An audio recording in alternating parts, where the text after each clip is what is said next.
안녕하세요. 장쌤 사진공방의 장영렬입니다. 블렌딩 모드 3편. 오늘은 색감 보정이 좀 쉬워지는 블렌딩 모드에 대해서 이야기를 좀 해볼까 합니다.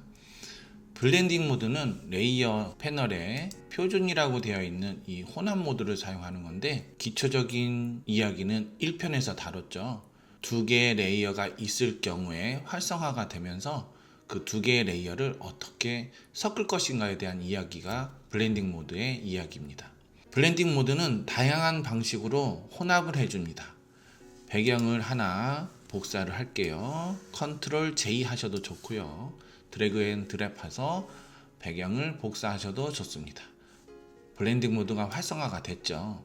어둡게 해주거나 밝게 해주거나 대비를 높게 해주는 다양한 방식의 블렌딩 모드가 있습니다. 오늘은 색감 보정할 때 좀 고민이 있는 분들을 위한 블렌딩 모드에 해당됩니다. 색을 바꾸고 싶은데 밝기가 좀 같이 변할 때도 있고요. 채도를 올리고 싶은데 색이 좀 과해지는 경우도 있고, 또 결과가 생각한 것처럼 잘 나오지 않는 경우가 많습니다. 오늘은 이런 문제들을 좀 해결하는 방법을 블렌딩 모드를 통해서 설명을 드릴까 합니다. 이번 영상에서는요, 표준에서 아래쪽에 보면 색조, 채도, 색상, 광도라는 네 가지 블렌딩 모드를 이용해서 색과 밝기를 분리한다라는 게 원칙입니다. 그렇게 해서 다루는 방법을 알려드릴까 합니다. 여기서 우리는 지난번과 좀 헷갈리는 부분이 생길 수가 있어요. 조정 레이어 패널에서 색조 채도나 그 외 조정 레이어 패널을 활용하여 색을 조정하는 방법도 있긴 한데, 블렌딩 모드를 이용해서 하는 방법과는 어떤 차이가 있을까라는 궁금증도 생길 수도 있어요. 이런 부분에서는 픽셀 값을 직접 바꾸는 도구입니다. 그 레이어의 픽셀을 직접 바꾼다라고 생각하시면 되겠고요. 블렌딩 모드는 아까도 말씀드린 것처럼 두 레이어를 섞어서 결과를 새롭게 만든다라고 생각하시면 됩니다. 이게 큰 차이점입니다. 아주 핵심이죠. 그래서 색조 채도는 항상 같은 결과 값이 나와요. 조정함에 따라서 그 값이 변경이 되기 때문에 항상 같은 결과가 나오는데, 이 블렌딩 모드는 레이어가 어떤 레이어인가에 따라서 결과 값이 달라집니다. 값을 막바로 변경하고 싶을 때는 조정 레이어 패널에 가서 직접 색조 채도나 다른 조정 레이어를 사용하시면 되고요. 블렌딩 모드를 활용할 때는 두 개의 레이어에 관계돼서 그 관계된 기반에 따라 결과가 바뀐다라고 보시면 되겠습니다.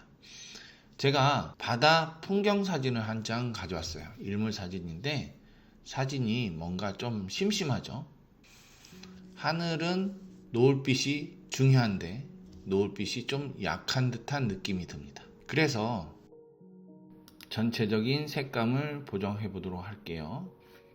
노을의 따뜻한 빛을 활용하기 위해서 저는 이 정도의 따뜻한 색감을 지정하도록 하겠습니다. 그리고 두 개의 레이어가 형성됐기 때문에 새로운 기반의 값을 가져오기 위해서 관계를 블렌딩 모드로 재정립하도록 하겠습니다. 색상으로 갔더니 붉은 노을빛이 굉장히 강해졌죠. 변경 전, 변경 후입니다. 누가 봐도 자연스럽지 않습니다. 그래서 항상 불투명도, 오파시티를 여러분들 입맛에 맞도록 조정을 하시는 게 좋습니다. 저는 30% 정도를 해볼까요? 자, 변경 전, 변경 후. 변경 전, 변경 후. 차가운 빛이 지배적이었는데 좀 더 따뜻한 빛으로 변경이 됐습니다. 이렇게 오파시티를 활용해서 색상 보정을 하셔도 좋습니다. 색감은 따뜻해지고 밝기와 명암은 그대로 유지가 되었습니다. 컬러라는 이 블렌딩 모드는 색만 바꾸고 밝기는 그대로 유지합니다. 우클릭을 하시면요, 아래 레이어와 병합이라는 메뉴가 있습니다. 단축키로는 컨트롤 알파벳 E입니다. 이번에는 다시 단색 조정 레이어로 가서 채도를 조정해 보도록 하겠습니다. 채도를 조정하실 때는 좌측의 맨 끝에를 선택하셔야 됩니다. 흰색을 선택하셔도 좋고, 좌측에 어정쩡한 회색을 선택하셔도 좋고, 어두운 회색을 선택하셔도 좋고 검정 톤을 선택하셔도 좋습니다. 어떤 걸 선택하셔도 좌측 끝으로 가시면 좋겠습니다. 자, 저는 그냥 검정 톤을 선택할게요. 블렌딩 모드에 가서 세츄레이션, 채도라고 있습니다. 세츄레이션을 선택을 하시면 색상이 모두 다 사라집니다. 채도만 조절하기 딱 좋은 상태입니다. 검정색을 선택했다고 밝기가 어두워진 건 아니죠. 블렌딩 모드의 장점입니다. 색 강도만 줄어들었고요. 밝기는 그대로 유지가 됩니다. 아까처럼 불투명도를 조절해 볼까요? 오파시티에 가서 불투명도를 50%로 바꿔보도록 하겠습니다. 100%로 했을 때는 색 강도가 완전히 줄어들었죠. 50%로 했더니 색 자체는 유지가 되는 상태입니다. 레이어를 어떤 상태로 만드느냐에 따라서 새로운 관계가 형성이 됩니다. 저는 조금 더 줄이도록 하겠습니다. 불투명도를 15% 정도로 선택을 했습니다. 변경 전, 변경 후 색을 살짝만 줄였습니다.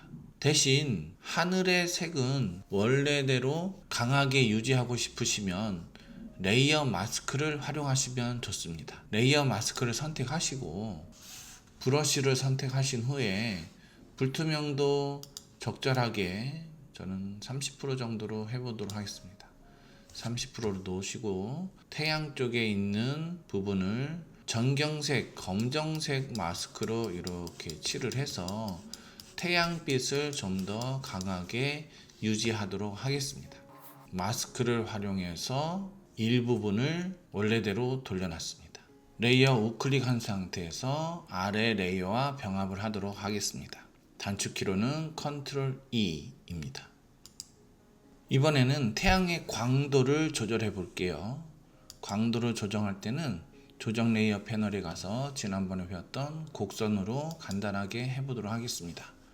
중간 톤을 좀 내려서 밝은 부분에 대한 보정을 좀 했습니다. 레이어를 하나 만들었기 때문에 새로운 관계를 다시 블렌딩 모드를 통해서 형성하도록 하겠습니다. 루미노시티라고 하는데 광도입니다. 전체적인 밝기는 잘 유지가 됐죠. 내가 사용했던 색조들은 그대로 유지가 됐습니다. 밝기를 바꾸면서 색상이 변경된 상태는 아니죠. 태양의 중심부로부터는 조금 밝기를 다시 원래대로 유지해 볼게요. 그러면서 주변만 어둠이 더 쌓인 듯한 느낌으로 보정을 했습니다. 이 광도는 색 계열을 유지하면서 밝기만 변경해 준다 라고 생각하시면 되겠습니다. 광도도 불투명도와 곁들여 사용하시면 좋습니다. 주변이 너무 어둡지 않도록 저는 70% 정도로 보정을 해 보도록 하겠습니다. 변경 전, 변경 후, 변경 전, 변경 후. 색 계열은 바뀌지 않고 밝기만 잘 바뀌었습니다. 역시 아래 레이어와 병합을 하도록 하겠습니다. 색 계열을 바꾸고자 할 때는 어떻게 해야 될까요? 이번에는 블렌딩 모드를 통해서 색을 좀 변경해 보도록 할게요. 해 주변에 뭔가 좀 붉은 느낌이 좀 더 강했으면 좋겠다 싶어서 저는 빨강색을 단색 조정 레이어로 선택을 했습니다. 그리고 표준에 가서 다시 혼합 모드를 색조, 영문 버전에서는 휴라고 되어 있을 수 있습니다. 색조로 변경을 했습니다. 밝기는 잘 유지되면서 색을 붉은 톤으로 대체적으로 변경을 한 상태입니다. 너무 강하다 싶으면 불투명도를 줄일 수 있습니다. 하지만 저는 일단 마스크를 더블 클릭한 상태에서 속성이 나오면 반전을 하겠습니다. 그리고 검정색 마스크에 전경색을 흰색으로 바꾸어서 불투명도를 줄인 상태로 다시 해 주변이 붉은 느낌이 오도록 클릭을 해서 주변을 약간 붉게 하겠습니다. 이 상태에서 저는 불투명도를 줄여가면서 적절한 색감 변경을 찾아보겠습니다. 70% 정도가 좀 좋을 것 같습니다. 변경 전, 변경 후입니다. 변경 전에는 전체적으로 노란 빛만 많이 있었는데 붉은 톤을 살짝 넣어서 주변과 어울리도록 만들었습니다. 결국 색상만 변화가 있고요. 채도라든지 밝기는 변경 전과 비슷합니다. 이 색조라는 블렌딩 모드는 색의 종류만 바꾸는 모드다 라고 생각하시면 되겠습니다. 다시 우클릭 한 상태에서 아래 레이어와 병합을 하도록 하겠습니다. 자, 오늘 블렌딩 모드를 활용해서 색을 좀 이렇게 조정을 해 봤는데요. 뭔가 좀 더 깊이감이 좀 생겼죠. 블렌딩 모드에 색조부터 광도가 있는 거는 색을 우리가 좀 조정해 본다라고 보시면 되겠고요. 색상은 색만 바꿔준다라고 보시면 되겠고요. 색조는 색의 종류를 변경한다라고 보시면 되겠고, 채도, 세츄레이션은 색의 강도만 변경하시면 된다라고 보시면 되겠어요. 광도는 색의 밝기만 변경해 준다 라고 보시면 되겠습니다. 결과적으로 모두 픽셀 값이 바뀌지만 블렌딩 모드는 두 레이어의 관계에 따라서 결과가 결정된다 라고 보시면 되겠어요. 그래서 같은 색을 올려도 밝은 영역과 어두운 영역의 결과가 다르게 나타납니다. 색 조정을 위한 블렌딩 모드를 활용하실 때 제일 먼저 전체적인 색감, 컬러를 좀 조정해 보시고요. 그 다음에 두 번째는 색의 미세한 조정을 위해서 휴, 색조를 선택해 보시면 좋겠습니다. 또 과하거나 부족한 색을 위해서 세츄레이션, 채도를 활용하시면 좋습니다. 마지막으로 광도를 활용해서 밝기도 조정해 보시면 좋습니다. 색과 밝기를 분리해서 다루는 것이 좋은 보정의 핵심이 아닐까라는 생각이 듭니다. 저도 사실 처음에 그랬어요. 채도만 올리거나 색과 밝기를 같이 건드린다거나 또 마스크나 불투명도를 활용하지 않고 전체에 무조건 적용한다. 당연히 이상한 사진이 되겠죠. 이게 우리들이 하는 일반적인 실수입니다. 마무리를 해볼까요? 오늘 핵심은 하나예요. 색과 밝기는 분리할 수 있고요. 블렌딩 모드를 쓰면 그걸 더 정확하게 제어할 수 있습니다. 다음 편도 기대되시겠죠? 다음 편에도 블렌딩 모드의 특수 모드를 안내해 드릴게요. 우리 다음 주 월요일 저녁 6시 30분에 만나요. 안녕.